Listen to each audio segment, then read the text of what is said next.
नमस्कार, स्वागत है आप सभी का अमन स्टडी पॉइंट में। साथियों, ये repeated practice set paper Hindi का पार्ट चौथा है। तो यहाँ पे हम देखेंगे अपने महत्वपूर्ण 30 प्रश्नों को और प्रैक्टिस सेट पेपर को यहाँ पे लगाएंगे। वीडियो में पूरे अंत तक बने रहिएगा और वीडियो को छोड़ के कहीं मत जाइएगा, क्योंकि ये सभी प्रश्न जो है आपके एग्जाम की दृष्टि से बहुत ही महत्वपूर्ण है। तो चलिए शुरू करते हैं वीडियो को बिना किसी देरी के और चलते अपने पहले प्रश्न की ओर। यहाँ पे 91 से 105 तक के जो प्रश्न है, इसमें सबसे सही उचित विकल्प चुनना है। पहला प्रश्न है, थकावट के कारण मेरी आंखें नहीं खुली रेखांकित शब्द कहलाएगा? जातिवाचक संज्ञा, व्यक्तिवाचक संज्ञा, भाववाचक संज्ञा या फिर इनमें से कोई नहीं। तो यहाँ पे जो थकावट शब्द है वह भाववाचक संज्ञा है। राइट आंसर चला जाएगा ऑप्शन सी के साथ। अगला प्रश्न है, निम्न में से किस विभक्ति चिन्ह का प्रयोग संबंध कारक में होता है?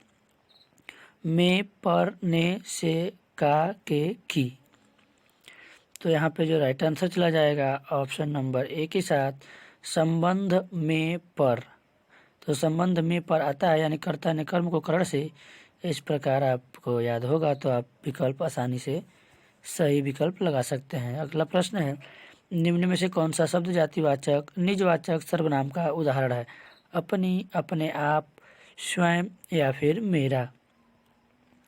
तो यहाँ पे जो मेरा शब्द है, राइट आंसर चला जाएगा डी के साथ, एक निजवाचक सर्वनाम है। अगला प्रश्न है, शैक्षिक प्रक्रियाओं के मूल्यांकन के संदर्भ में आप किस कथन से सहमति प्रकट करेंगे? कक्षा 8 तक विद्यार्थियों को फेल न किए जाने के प्रावधान के कारण ही विद्यार्थी सीख नहीं पा रहे हैं। परीक्षा और फेल हो जाने का डर वास्तव में बच्चों के लिए प्रेरणा का स्रोत बनकर काम करता है। बच्चों को पास फेल करना वास्तव में व्यवस्थागत विफलताओं को बच्चों के सिर मढ़ना है, या फिर कक्षा 8 तक की विद्यार्थियों को फेल नहीं करने के प्रावधान के कारण देश में शिक्षा का स्तर गिर रहा है। तो यहाँ पे प्रश्न में पूछा गया है, शैक्षिक प्रक्रियाओं के मूल्यांकन के संदर्भ में आप किस कथन से सहमति प्रकट करेंगे, यानी कौन सा जो कथन है वह सही है। तो यहाँ पे जो ऑप्शन सी है, बच्चों को पास फेल करना वास्तव में व्यवस्थागत विफलताओं को बच्चों के सिर जो है मढ़ना है। राइट आंसर चला जाएगा सी के साथ। उच्च प्राथमिक स्तर पर लेखन क्षमता का आकलन करते समय आप किस बिंदु को सर्वाधिक महत्व देंगे? मिश्रित वाक्य संरचना, विचारों की मौलिकता, वर्तनीगत शुद्धता या फिर तत्सम शब्दावली। जो उच्च प्राथमिक स्तर पर जो लेखन क्षमता है, उसमें हम मिश्र वाक्य संरचना को जो है सर्वाधिक महत्व देंगे। अगला प्रश्न है, न्यूनतम विशेषण की किस अवस्था के अंतर्गत आता है? न्यूनतम विशेषण की किस अवस्था के अंतर्गत आता है? मूलावस्था, उत्तरावस्था, उत्तमावस्था या फिर उपरोक्त सभी। तो यहाँ पे जो न्यूनतम शब्द है वह जो विशेषण के उत्तमा अवस्था के अंतर्गत जो है आता है। राइट आंसर चला जाएगा सी के साथ। अगला प्रश्न देखेंगे, इसमें जो न्यूनतर और न्यूनतम, इस शब्द के 3 रूप होते हैं, न्यूनतर। चलिए मैं लिख देता हूँ, न्यूनतर, और जो आखिरी उत्तमावस्था होता है न्यूनतम।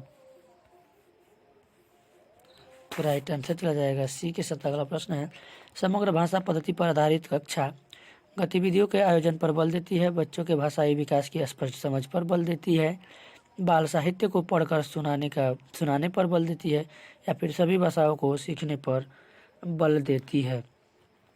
तो समग्र भाषा पद्धति जो आधारित कक्षा है वह जो है बच्चों के भाषाई विकास की स्पष्ट समझ पर बल देती है। राइट आंसर चला जाएगा बी के साथ। अगला प्रश्न देखेंगे, वह कल नहीं आएगा, उसने यह सूचना कार्यालय में दे दी है। इन वाक्यों में प्रयुक्त काल को निर्धारित कीजिए। वर्तमान और भविष्यकाल और वर्तमान काल, भूतकाल और भविष्यकाल, या फिर भूतकाल और वर्तमान काल, तो वह कल नहीं आएगा। तो वह कल नहीं आएगा यानी यहाँ पे भविष्य काल है, कल की बात की जा रही है, भविष्य की बात कर जा रही है और उसने यह सूचना कार्यालय में दे दी है, तो है हूँ ही, ये वर्तमान काल में आता है। राइट आंसर चला जाएगा बी के साथ। अगला प्रश्न है, निम्न में से कौन सा वाक्य भाववाच्य है? मुझे पढ़ा नहीं गया, मैंने खाना नहीं खाया, रीमा ने चित्र बनाया, राम ने श्याम को बुलाया। तो यहाँ पे जो भाववाचक संज्ञा हो जाएगी, राइट आंसर चला जाएगा ए के साथ, मुझसे पढ़ा नहीं गया। तो राइट आंसर जाएगा ए के साथ। और अगला प्रश्न देखेंगे, कुसुम कोमल शब्द में कौन सा समास है? द्विगु समास, कर्मधारय समास, द्वंद्व समास या फिर बहुव्रीहि समास। तो यहाँ पे जो कुसुम कोमल है, यहाँ पे राइट आंसर चला जाएगा ऑप्शन बी के साथ, यहाँ पे कर्मधारय समास हो जाएगा। यानी कुसुम का अगर हम कुसुम कोमल का अगर समास विग्रह करेंगे तो हो जाएगा कुसुम के समान कोमल। अगला प्रश्न है, चित तथा मय शब्द को जोड़कर डैश डैश शब्द बनाया जाता है। चितमय, चिन्मय, चिंता या फिर चिनाय।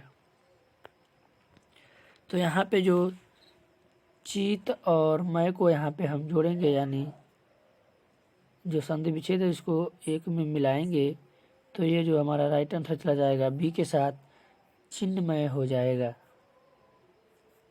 चिन्मय यानी जो ये तो है यह आधे न में परिवर्तित हो जाएगा, जो व्यंजन संधि है। अगला प्रश्न है, महीना शब्द में डैश डैश मूल शब्द हैं। मही, महीन या फिर माह। तो यहाँ में जो इसका मूल शब्द यानी किस शब्द से महीना शब्द बना है, इसकी मूल शब्द कौन सा है? तो यहाँ पे जो माह है, माह से महीना बना है। राइट आंसर चला जाएगा ऑप्शन नंबर डी के साथ। अगला प्रश्न है, पैदल शब्द का तत्सम रूप है। पांव, पद, पदाति या फिर इनमें से कोई नहीं। तो यहाँ पे तत्सम पूछा गया है। पैदल जो है एक तद्भव शब्द है और इसका हमें यहाँ पे तत्सम रूप बताना है। तो इसका जो तत्सम रूप हो जाएगा पदाति हो जाएगा। राइट आंसर चला जाएगा सी के साथ। अगला प्रश्न है, गोकुल मिट्टी का माधव है। रेखांकित मुहावरे का अर्थ है पागल, क्रोधी, मूर्ख या फिर विश्वासी। तो यहाँ पे जो कहा गया है कि गोकुल मिट्टी का माधव है, यानी यह जो है मुहावरे का जो रेखांकित शब्दों का जो अर्थ होगा वो मूर्ख हो जाएगा। राइट आंसर चला जाएगा सी के साथ। अगला प्रश्न है, कंटी मुंडनी सुनन श्रोन मचे जहाँ बेगी सदाशिव माल सचव। यानी यहाँ पे पंक्तियाँ दी गई है, कर जुगदित जुगदित 64 मध्य पगम चुनि मुंड मालन हेत तहाँ हुलस काली आय पल चरण मंगल गाय कर स्त्रोन पान नवीन बहु भांत आशिख दीन। उपयुक्त पंक्ति में से कौन सा रस है? तो यहाँ पे रस बताना है, वात्सल्य रस, शांत रस, विभत्स रस या फिर भयानक रस। तो जो प्रस्तुत पंक्तियाँ यहाँ पे दी गई हैं इसमें जो है कटी मुंडनी, यानी यहाँ पे मुंड यानी होता है सिर, यानी कटे हुए सिर आदि का वर्णन किया गया है। और यहाँ पे जो वर्णन हुआ है तो यह जो एक तरह से घृणात्मक है, यानी घृणा के समान है। तो यहाँ जो रस हो जाएगा यहाँ पे विभत्स रस हो जाएगा, यानी ऑप्शन नंबर सी के साथ इसका आंसर चला जाएगा। अब यहाँ पे कुछ निर्देश दिया गया कि नीचे दिए गए पदांश को पढ़कर कुछ पूछे गए प्रश्नों को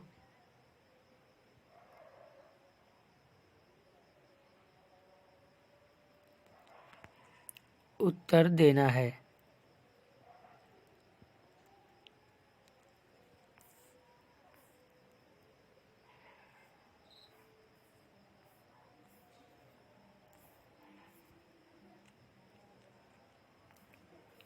तो गद्यांश को पढ़ने में बहुत ज़्यादा समय लग सकता है, तो चलिए सीधा हम प्रश्नों को देखते हैं। लेखक ने शिक्षा के संदर्भ में किस बात को महत्व दिया है? तो यहाँ पे साधना को, विवेक को, शिक्षार्थी को या फिर बाजार को।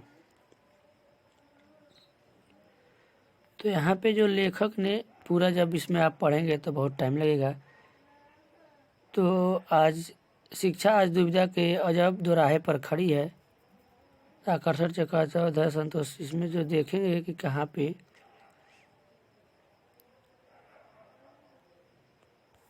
तो प्रश्नों को आप पढ़ के यहाँ पे लेखक ने शिक्षा के संदर्भ में किस बात को महत्व दिया है। तो बाजार को महत्व नहीं देगा, शिक्षार्थी को भी नहीं,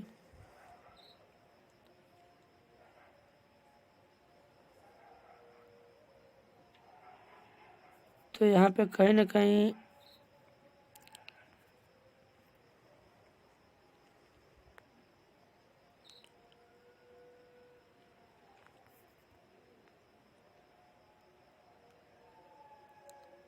पूरे गद्यांश को लगता है पढ़ना ही पड़ेगा, क्योंकि शिक्षार्थी बाजार को चुन लेता है।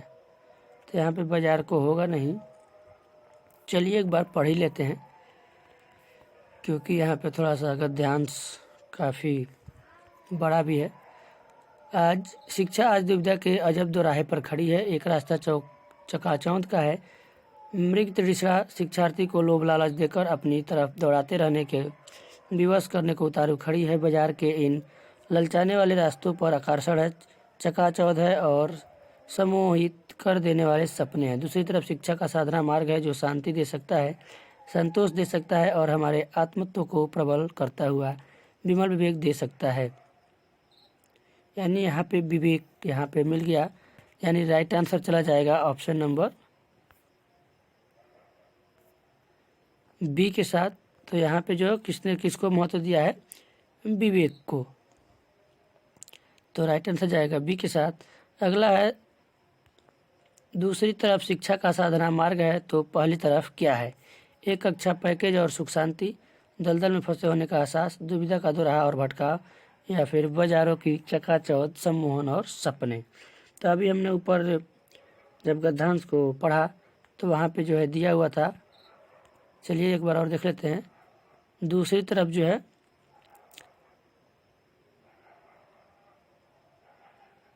यहाँ पे दिया गया है कि देकर अपनी तरफ दौड़ाते हुए विवश करने के लिए उतारू खड़ी है। तो दूसरी तरफ क्या है, ये जो है शिक्षार्थी को लालच देने वाली, बाजार में चकाचौंध और सम्मोहन और सपने हैं। यहाँ पे चकाचौंध और ये देख सकते हैं चकाचौंध और सम्मोहित कर देने वाले सपने हैं। तो राइट आंसर चला जाएगा डी के साथ। और अगला प्रश्न है निम्न में से कौन सी विशेषता बाजार की नहीं है। बाजार सुखी होने का भ्रम पैदा करता है, बाजार लोगों को सुख शांति देता है, बाजार लोगों को अपने आकर्षण से बांधता है, या फिर बाजार एक दलदल की तरह है। तो यहाँ जो बाजार के बारे में बताया गया है कि बाजार जो है एक दलदल की तरह है, राइट आंसर चला जाएगा डी के साथ। यहाँ पे बाजार को एक दलदल के समान बताया गया है कवि के द्वारा। अगला प्रश्न देखेंगे। गद्यांश के आधार पर गद्यांश के अनुसार लोग बाजार को चुनते हैं क्योंकि लोगों के पास धन संपत्ति की कमी है, लोग बाजार से प्रेम करते हैं, सभी लोग लालची हैं, या फिर बाजार में आकर्षण है। तो यहाँ पे जो गद्यांश है बाजार में काफ़ी आकर्षण है, जिसके द्वारा जो है यहाँ पे आकर्षण की बात इस गद्यांश में की गई है। तो राइट आंसर चला जाएगा ऑप्शन डी के साथ। यहाँ पे आकर्षित करने वाले बाजार का मार्ग चुनते हैं, और यहाँ रास्तों पर आकर्षण है, देख सकते हैं। अगला प्रश्न देखेंगे। गद्यांश के आधार पर कहा जा सकता है कि लोग सांसारिक जीवन में जीना पसंद करते हैं, लोगों दूसरों को ठगने में आनंदित होते हैं, भौतिकवादी सोच हावी नहीं हो रही है, या फिर भौतिकवादी सोच हावी हो रही है। तो यहाँ पे जो राइट आंसर चला जाएगा भौतिकवादी सोच जो है हावी हो रही है। गाता प्राणों का तार तार अनुराग भरा उन्माद राग पंक्ति में कौन सा अलंकार है। उत्प्रेक्षा अलंकार, उपमा अलंकार, मानवीकरण अलंकार, या फिर पुनरुक्ति प्रकाश अलंकार। तो यहाँ पे जो राइट आंसर चला जाएगा ऑप्शन डी के साथ। इन पंक्तियों में जो है तार तार शब्दों के कारण चमत्कार उत्पन्न हो रहा है, अतः यहाँ पे जो है पुनरुक्ति प्रकाश अलंकार है। और ये पंक्ति की बात करें तो ये पंक्तियाँ किसकी हैं? यह जो पंक्तियाँ है महादेवी वर्मा जी की हैं, इसको भी आप याद रखेंगे। अगला प्रश्न है, विभिन्न कार्य क्षेत्रों से जुड़ी प्रयुक्तियों से विद्यार्थियों को परिचित कराया जाना चाहिए। इस कथन में प्रयुक्ति से तात्पर्य है विशिष्ट भाषा प्रयोग, भाषा के नियम, शब्दों की व्युत्पत्ति या फिर विभिन्न भाषा के उदाहरण। तो यहाँ पे जो प्रयुक्ति से जो तात्पर्य है वह है विशिष्ट भाषा का प्रयोग। राइट आंसर चला जाएगा ए के साथ। अगला प्रश्न, निम्न में से तद्भव शब्द है कुमार, कक्कर, काजल या फिर कोण। तो यहाँ पे सबसे जो आसान तरीका है वो काजल जो है तद्भव शब्द है, कुमार, कक्कर और कोण जो है ये तत्सम शब्द है। तो राइट आंसर चला जाएगा ऑप्शन नंबर सी के साथ। तत्सम शब्द वे शब्द होते हैं जो कि संस्कृत से सीधे लिए गए होते हैं, और तद्भव वे शब्द होते हैं जो उसके बिगड़े हुए रूप होते हैं, यानी तो तत्सम शब्द से उत्पन्न शब्द होते हैं। तो इसको भी आप याद रखेंगे। अगला प्रश्न देखेंगे, आग का तत्सम है आग, आगी, अग्नि या फिर अग। तो राइट आंसर चला जाएगा सी के साथ। आग का तत्सम शब्द जो है अग्नि है। त्यक्त शब्द का सही विलोम है गृहीत, त्याज्य, तुच्छ या फिर प्रिय। तो त्यक्त का जो विलोम शब्द होता है वह गृहीत होता है। राइट आंसर चला जाएगा ए के साथ। अवर शब्द का विलोम शब्द होगा दूसरा अपर, प्रवर या फिर अधम। तो यहाँ पे जो अवर का विलोम शब्द हो जाएगा प्रवर। राइट आंसर चला जाएगा ऑप्शन सी के साथ। निम्न में से कौन सा समूह विष्णु के पर्यायवाची शब्दों का है? सुरदेश, चक्रपाणी, चतुर्भुज, फणिस। चक्रपाणी, चतुर्भुज, शेषशायी, गरुड़ ध्वज या फिर शेखर, शशांक, दामोदर, विट्ठल, महीधर, बैंते, वासव, देवराज।